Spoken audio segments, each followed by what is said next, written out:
So welcome for today's class of English grammar. So today's question is taken from, meaning this grammar is taken from class 9th English grammar it is, which will be useful for 10th standard also.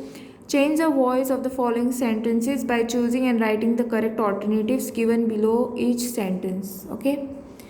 The question is first, the painter paints the wall. You'll have to change the voice. Okay, now which option will be the correct option from this? Option B will be the correct option, right?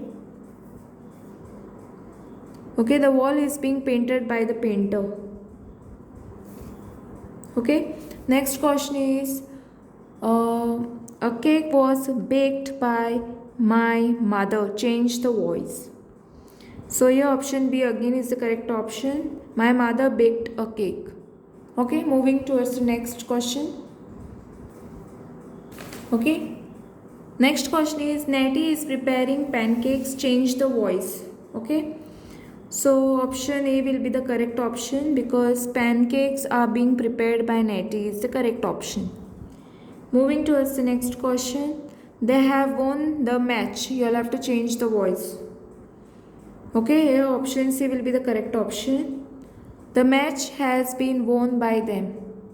Okay, the match has been won by them. So I hope you have understood. Thanks for watching. Don't forget to like, subscribe my channel and share with friends. Press the bell icon for more updates. I hope it will be useful for you all to practice